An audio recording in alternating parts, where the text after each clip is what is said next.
All right, guys. Gary with SwolNeck Outdoors. So we're down here in lower field. Okay, you can see down here at the lower part, lower end. This is our honey hole. Okay, deer come out of this trail right here, hit that salt block. The feeder will be set up right there, and then look in the field. This year it's corn. Last year it was peanuts.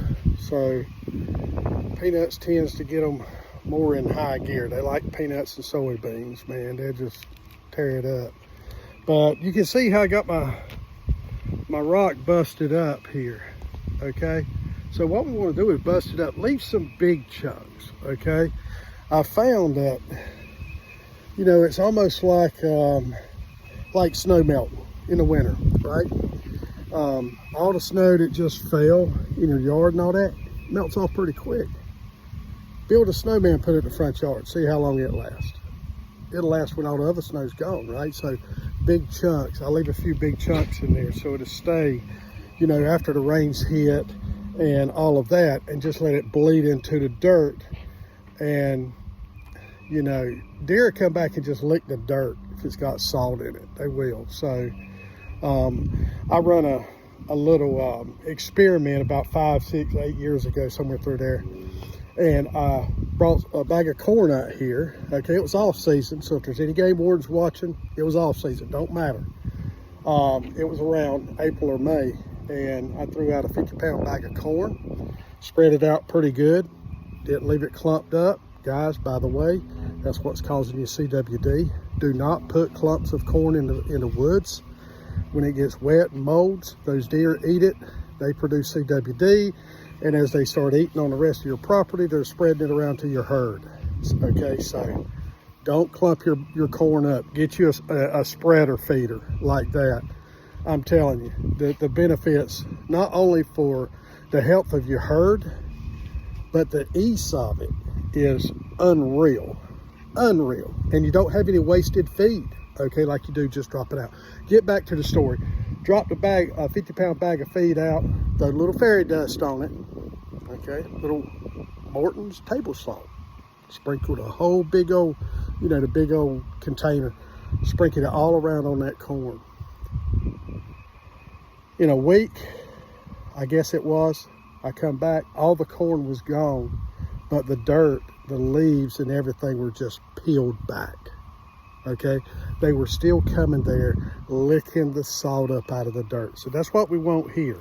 Okay, that's what we want here. That's why we're doing this. We want to give that supplement, that nutrient in the soil.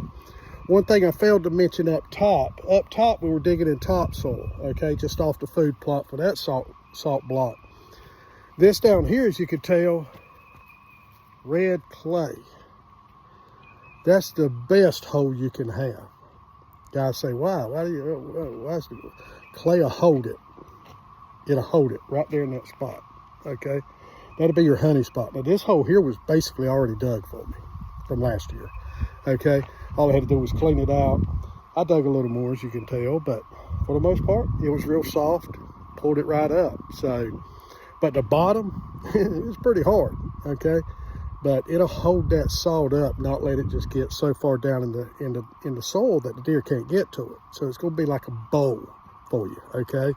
Try to find that clay, especially between that bedding area and this food area, okay? You find that, get it in their track, get it near the trail, you're golden. I got lucky here. I tell you, to be honest, I got lucky. They were already coming out of here. They were going to the field. I said, I'll put the auto feeder right here in the corner. Okay, I'll put a salt block right here. Look at the ground, it's clay, it's perfect. So keep that in mind. You know, if you got the availability, put your salt block down in the clay, in clay soil.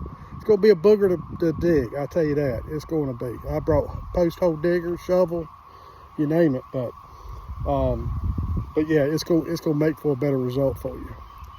So moving on from the salt blocks. Right here, as you can tell, is where we've had our feeder probably for the last, oh good Lord, 8 years maybe, okay?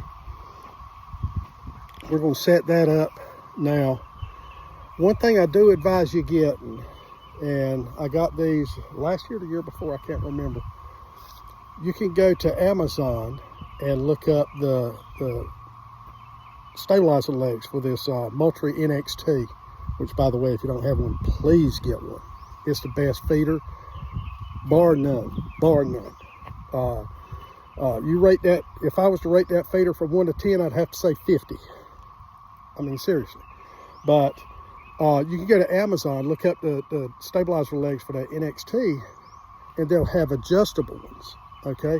Now, the ground back here is really not that level. And about 2 years ago, I said, man, if they just had an adjustable leg, you know, I could balance this thing out, and, you know, it wouldn't sling corn into the wood line or wouldn't sling it out into the field and all that. So I looked on there, and sure enough, they had the adjustable legs. So I got 2 of those.